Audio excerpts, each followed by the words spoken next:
Não somos perfeitos e somos vulneráveis. Isto é uma parte inerente do que nos constitui como seres humanos.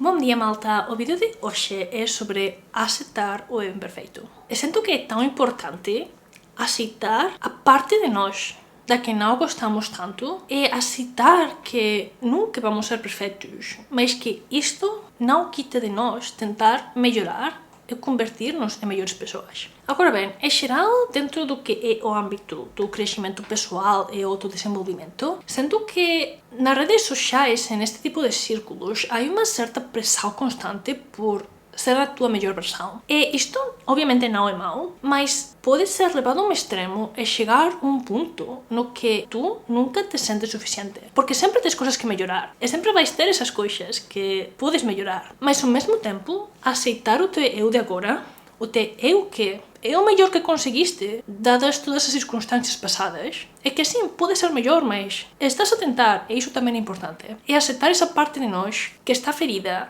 que dói, que não é tão positiva e que definitivamente pode muitas vezes ser tóxica para nós e para os outros. É também uma parte excepcionalmente importante do processo de autodesenvolvimento, porque até que aceitamos as nossas imperfeições, o processo de mudar-nos e melhorar nós mesmos, muitíssimas vezes está marcado pela culpa e por os elementos punitivos. Quantas vezes não nos punimos, castigamos a nós mesmos por coisas estúpidas?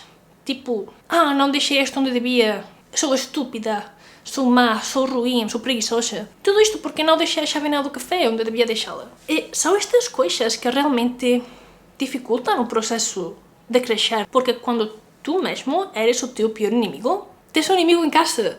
Não podes huir dele, não podes fechar a porta da mente, mas sim, podes fazer um scrolling e não pensar em nada por 2, 4, 7 horas ao dia. Mas é isso que queres. Então, fazer essa reconciliação entre o eu que somos com as suas imperfeições e o eu que queremos ser, que muitas vezes é até certo ponto fantasia, porque o nosso eu ideal é perfeito. E nós somos humanos, nunca vamos ser perfeitos. É aceitar isso, aceitar que somos vulneráveis, aceitar que vamos melhorar, mas hasta certo ponto. É que a parte mais importante de crescer e mudar como pessoas é o processo. Porque o final nunca chega. É um processo constante. É validar, apressar os pequenos cambios. É que quando cometamos um erro, seja hoje não tive a melhor reação, hoje não fui a minha melhor versão, mas tenho que descansar. Se durmo 3 horas à noite, não vou atuar bem.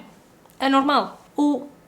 Isto me fez lembrar-me de uma coisa horrível que me sucedeu quando eu era criança. Por isso eu estou dessa maneira. E não está bem. Mas agora que entendo porque eu fiz, é quando pude começar a trabalhá-lo. É tão difícil aceitar as partes imperfeitas de nós, porque até quando achamos que conseguimos, é tão fácil que alguém nos diga algum comentário ou qualquer coisa que nos faz dano. E achávamos que já estávamos bem, que tínhamos segurança, que já tínhamos avançado tanto. É um comentário aleatório de uma pessoa que nem sequer conhecemos, se calhar, nos faz retroceder. E isto também é parte do processo de crescer como pessoa, porque há muitas feridas que nunca vão embora, que ficam sempre não tão fortes, mas todavia abertas. É o processo continuado de tentar fechá-las, de tentar melhorar e de tentar ser outro tipo de pessoa, o que realmente é válido. É o que realmente nos ajuda a viver melhor, a encontrar essas coisas que queremos fazer com a vida, a buscar, descobrir, construir e reinventar o eu que queremos ser. Eu acho que, se calhar, tudo isto pode resumir-se em ter compaixão por nós mesmos, porque às vezes as nossas expectativas não são realistas. Às vezes as mudanças grandes que queremos fazer não são parte de quem realmente somos. Às vezes temos que adaptar-nos e aceitar que se calhar não vamos mudar completamente um rasgo dominante da nossa personalidade. Mas isto não quer dizer que não podamos ser melhores, e ficar mais presentes, e viver de uma maneira mais autêntica. É tudo parte do processo. E às vezes nos centramos tanto em rituais, em coisas, em consumo, e pensamos que comprar esse objeto para fazer o nosso matcha latte todas as manhãs vai fazer que sejamos esse tipo de pessoa que acorda às 5 da manhã, ou que se compramos este peça de equipamento desportivo vamos convertir-nos em atletas. E às vezes isto ajuda. Os objetos, os rituais são importantes e têm utilidade, mas temos que ter essa parte reflexiva e analítica sobre nós mesmos para saber se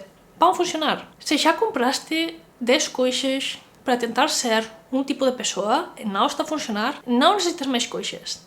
Necessitas pensar e refletir sobre por que não está a funcionar. Se calhar nunca vai ser essa gente que dorme 3 horas ao dia e trabalha 14 horas. É normal. Às vezes as expectativas não são realistas. Se calhar não vai ser essa gente que sai a correr às 5 da manhã porque não gostas de correr, só gostas da ideia de ser um corredor. É correr maratonas, mas se calhar odeias correr e desfrutarias mais de ir à zumba. É tão importante que experimentemos coisas e vejamos se são ou não para nós. Porque também há vezes que achamos que uma coisa não vai ser para nós, não vamos gostar, mas depois experimentamos e gostamos. Às vezes fazemos por uns meses, um ano, deixamos de gostar ou decidimos que não é bom para nós. Às vezes experimentamos e não era bom para nós nesse momento, mas 2 anos depois voltamos e a desfrutamos. Estamos sempre em um processo de mudança e adaptação. E a vida é sobre ter experiências. E nunca vamos ser esta pessoa idealizada que temos e imaginamos dentro de nós, mas podemos ser melhores. E esse processo de melhorar